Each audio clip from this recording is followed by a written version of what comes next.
Sa part 1 ng ating year-end camping vlog, sinamahan nyo kaming baybayin mula Rizal hanggang sa ating first stop point sa Tagubin, Ilocos Sur, paakyat ng Suyo Cervantes Road. Dito sa part 2, saksihan naman natin ang ganda ng Pogo Viewpoint dito sa Sagada. Let's go! Yay! Finally, we arrived! So, first things first, mag-set up muna tayo ng tent. Hanap lang kami ng spot na maganda para tayuan ng tent. And also, by the way, 3 days, 2 nights nga pala kaming mag-i-stay dito. So, currently, wala pang ibang camper. Kami pa lang. Kapag gusto nyo magpunta, message nyo lang sila. By the way guys, ito nga pala yung stake na gamit namin. 20 pieces to. And at 16 inches. Ito yung gamit namin para hindi pa rin yung tent namin pag malakas yung hangin. Tent is already set up. Yung tent nga pala namin is good for 10 packs.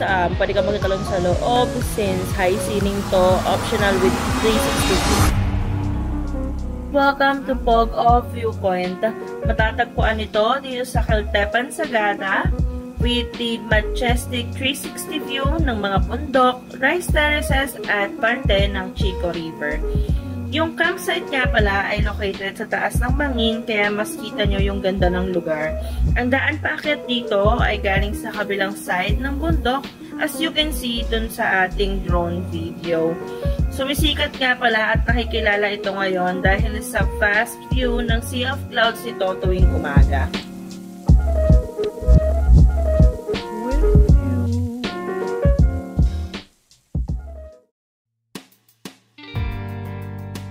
Time check, 5:45 PM. Nag-early dinner at finalize ng setup na rin kami ng mga ilaw dito sa labas ng tent bago tuluyang tumilim.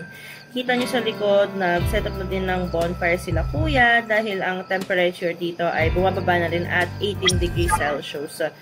At guys, unlimited Sagada brewed coffee nga rin pala dito. Care of the very mabait Ate Yami. Siya nga pala yung contact person if mag-book kayo ng stay dito. Make sure guys na meron kayong dalang mga jacket, medyas, lalo na sa mga lamigin kasi habang palalim ng gabi, palakas ng hangin and pababa yung temperature dito sa may lugar. Yan guys, medyo foggy na. Kailangan na rin namin tumambay dun sa may bonfire. Temperature check, 14 degrees with 92% of humidity at 8 PM.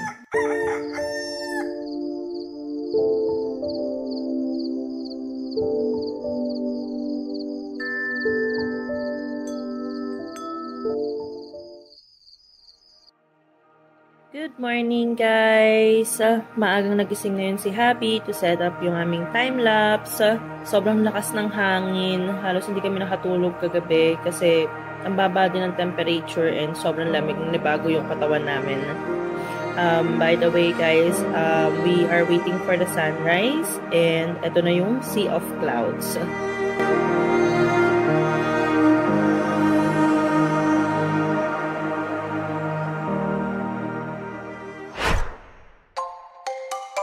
Let's do our early morning walk with my babies papunta sa view deck while Happy is setting up our drone para mapakita sa inyo ang ganda ng morning view dito sa may Pogo campsite at yung Sea of Clouds nito.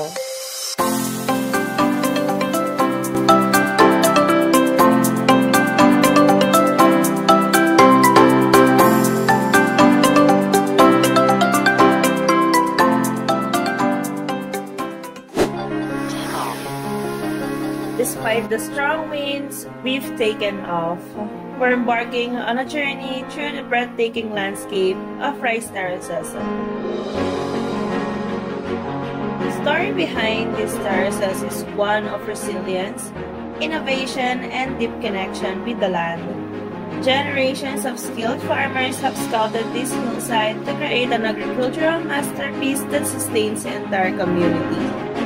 Alam nyo guys, there's something really magical about witnessing the sunrise over these terraces. The golden hues paint the landscape, revealing the intricate layers of these ancient structures. Grabe, sobrang solid, ang ganda.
Tara guys, kain na tayo. Since hindi kami nakapag-breakfast today, let's do our brunch.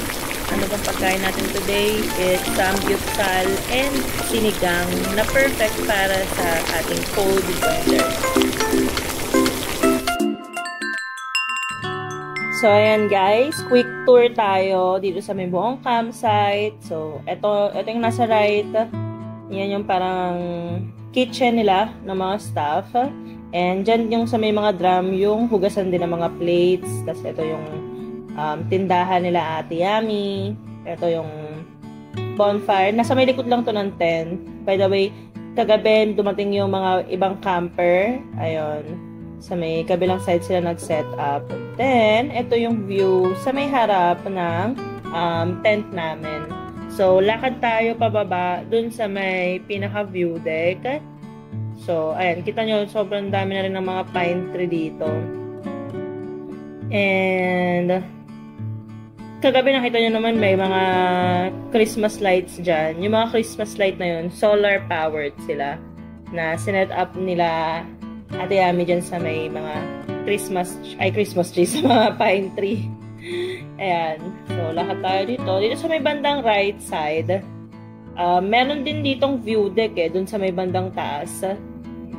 Pero, camping ground din to. So, kapag marami nang nakacamp dun sa may taas, sa may pinagpwestohan natin, pwede rin mag-set up ng mga camping tents dito sa may baba. Ayan, may maliliit na camping tent dyan sa mga gilid-gilid. Pwede mag-set up. Sobrang lawak na itong camping site nila ate. Ayan, dito pa tayo, papasok sa may papuntang dulo. Ayun, yung sa may kabilang bundok na yon, meron dun view deck din. Pero iba yung daan niya, dun sa may pababa, dun sa pinagpasukan din natin papasok dito sa may campsite. May isa pang daan dun. Pero alam ko walang camping site dun Parang yung pinaka-view deck lang. Tapos ito, lakarin natin tong buong gilid ng bangin. So, papunta tayo dun sa may pinaka-view deck. Ayan. Kita nyo, meron pa ring sea of clouds. Kahit na tumaas na sobra yung araw. Ayan, sa may baba ng bundok. Ito na yung pinaka-view deck niya. So, ayan. Etong tatlo na to, ano lang sila dyan hindi sila nag-camp Parang pumasok lang sila kasi may entrance fee din naman. So, pwede kayong pumunta lang dito kung halimbawa morning tour lang, tapos magbayad lang kayo ng entrance fee. Pero kung gusto nyo mag-stay, pwede kayong mag-camp dito. Ayan. Ito na yung pinaka-view deck nila. Dito maganda mag-picture-picture kasi may mga rock formation and all. Tapos, ayan. Kita nyo dyan yung sea of clouds. Sa may baba, andyan din yung rice terraces na nakakunan namin dun sa may drone. Natakpan lang siya ngayon nung sea of clouds kaya hindi siya masyadong kita. Pero tignan nyo naman, sobrang ganda, sobrang vivid nung kulay ng mga halaman, tsaka ng bundok dahil natatamaan na sila ng araw. Ayan, try natin dito umakyat pa, singit-singit tayo sa may gilid ng rock formation. Ayan, yan yung 360 view. Ayan, paikot dito sa pinaka view deck niya. Ayan. Tininy planet ko na para kita nyo lahat. So, ayan. Okay. Akit pa tayo onti dito. Actually, itong mga bato na to, hindi naman siya super tarik. Madali naman siyang akitin. Kung gusto nyo ng magandang mga pang picture, pang profile pic, pwedeng pwede. Dahan-dahan nga lang kasi medyo matutulis yung mga bato-bato dyan. So, be careful din. Tsaka may mga konting putik. So, dahan-dahan na lang tayo sa pag-akyat tsaka sa pagbaba ng bato. Ayan. Yan yung view sa left. Ito yung sa harap. Kitang-kita, grabe yung sea of clouds. So, sobrang kapal. And ito yung nasa may right side ng camp. Sobrang ganda. Best view nito sa morning talaga. Kasi yung sea of clouds, kitang-kita mo, even dun sa taas, sa pwesto ng tent namin. Grabe. Sarap balik-balikan. For sure, uulitin namin bumalik dito. Kahit na sobrang haba ng biyahe. Super worth it. Yan. So, baba-baba na tayo for anything else at baka madulas pa ako dito. Yan. Medyo makikitid lang yung daan niya kasi yung mga dadaanan mo, nasa pagitan lang siya ng mga bato. Kaya kailangan talaga careful. Pero parang may mga pathway naman din dito na pwede nang daanan. So, siguro ginawa nila or what. Pero ayun nga, sobrang kikitid niya. Yan. Tsaka medyo madulas nga kasi yung lupa dito, lupa talaga yung malambot. Hindi, parang clay style. Kaya makikita niyo yung mga edge ng bato, parang may mga brown-brown. Kasi, syempre, sinasampahan kapag ka nagpipicture. Kaya kailangan doble ingat. Ayan. May fence din naman siya para iwas aksidente. Yan. Lakad tayo dito. Ito. Yan. Dito sa kabilang side ng view deck. Grabe, no? Sobrang vibrant ng kulay. Ayan. Sila kuya. Nagpapalipad sila ng drone. And kumukuha ng mga picture-picture nila dyan. So, lakad na tayo, pabalik dun sa may campsite. Kita nyo, ganyan no, so, yan yung sinasabi ko, sobrang pula ng lupa. So, pag kaya nababasa, nagiging putik siya. Parang clay. Ayan, lakad na natin. Sobrang lapit lang na sa may campsite, parang wala pang 5 minutes walk. Tsaka hindi naman siya super tarik. Ayan, kasi patag din naman yung dadaanan. Balik na tayo dun sa may campsite.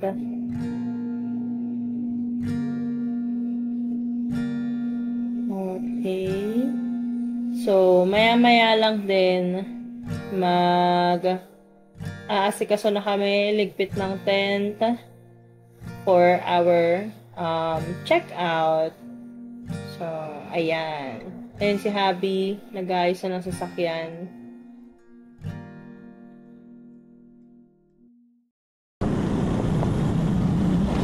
Okay guys, so kakaalis lang natin dito sa may Pogo Viewpoint. Check out kami at around almost 11 na siguro to. And ayan, kita nyo naman sobrang rocky ng daan. Medyo maalog din yung shot kasi sa dami ng bato. Ayan, puro paahon dito guys ha, by the way. Kaya 'di ba sa unang vlog, sinabi ko na highly suggested talaga kung mga SUV or ibang except sa sedan kasi mahihirapan talaga silang umahon dito. Tsaka sasayad yung bato-bato dun sa may gitnang part sa may ilalim ng sasakyan. Ayan, malapit na tayo sa may labasan. So, makikita nyo dyan, ayan, oops, nabitin pa nga kami. So, atas muna tayo konti para makabuelo. Ayan. Kita nyo guys, SUV na dala namin yan. Kasi yung mga bato-bato niya, hindi siya nakadikit directly dun sa may lupa eh. Lalo dun sa spot na yon, parang loose yung bato. Kaya bumabaon yung gulong. Ayan. Malapit na tayo sa may exit. Tingnan nyo guys, sobrang ganda no. Parang daan papasok sa Narnia. Ayan, palabas na tayo. Malapit na ito sa may pinakalabasan. Nakita nyo guys, sobrang kitid ng daan. Isang sasakyan lang yung pwede. So, make sure na magbusi-busi na rin kayo kasi minsan may mga papasok. Mahirapan kayo na lumabas or umatras. Ayan, nandito tayo sa may main road. So, yung next destination nga pala natin is Sagada Heritage. 9 to 10 kilometers lang yung layo nito simula dito sa may Pogo Viewpoint. So, around 30 to 40 minutes drive lang siya. Medyo nagmamadali lang rin kami kasi we're planning to take lunch along the way around sa may Sagada Bayan or dun sa pinaka-sentro ng Sagada. Kasi dun daw maraming mga kainan, saka mga coffee shop. So, doon na kami magtitingin kung saan kami pwedeng kumain. So, ayan. Kita nyo, patag na yung daan dito. Paglabas dun sa may pinaka-campsite. Dire-diretso naman na to. Papunta dun sa may pinaka-bayan nila. Patag na yung dadaanan natin. Ayan. Puro pine tree dito, no? Sobrang ganda.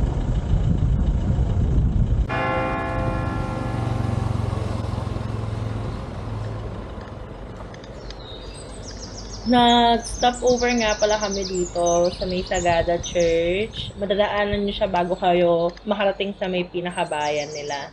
Yan. Sobrang ganda. Ayan. Pasukin natin yung loob. Yung gitna na. Ayan. Ganda, no? Lamig din dito sa loob, guys. Partida, tingnan nyo. Wala kayong makikita dito mga ceiling fan or kahit na anong electric fan. Kasi, hindi uso yun dito. So, sobrang lamig. Mga binta-bintana lang. Kasi yung lamig, pumapasok naman na siya dyan sa mga bintana. Kaya kahit hindi sila mag-fan. Ayan. Diba? Sagada.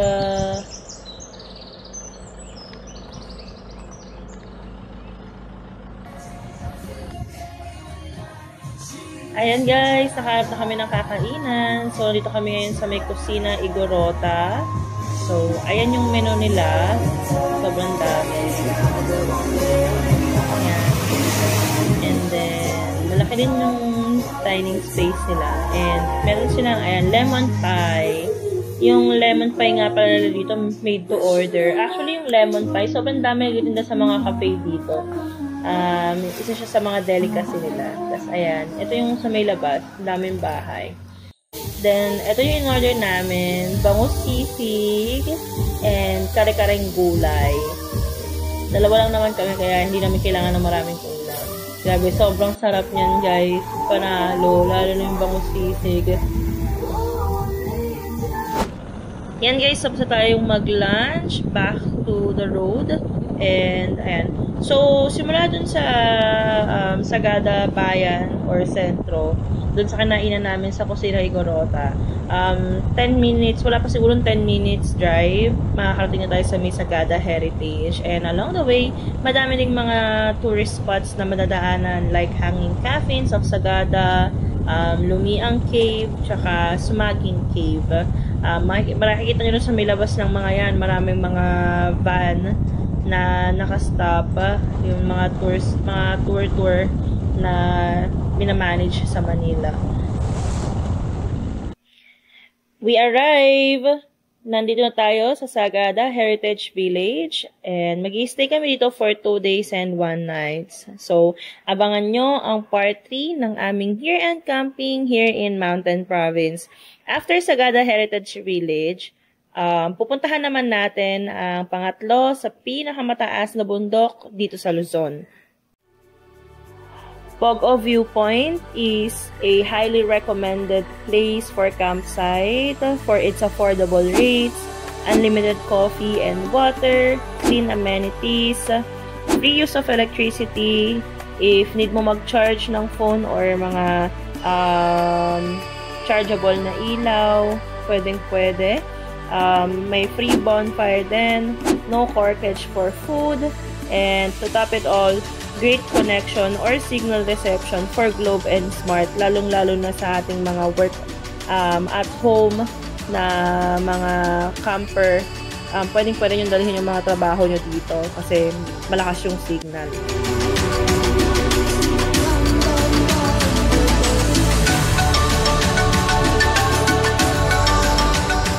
By the way guys, our overall cost sa ating stay dito sa may Pogo is 1,900 pesos. This is for 3 days and 2 nights stay. This is for accommodation lang ha, since we brought our own food. If wala naman kayong dalang food, may tindahan din naman sila. Also, make sure to check the weather forecast first before booking your stay. And for inquiries and accommodation, I'll post the details on the screen. Please don't forget to hit like, subscribe, and bell button to keep you updated on our new uploads. Thank you for watching!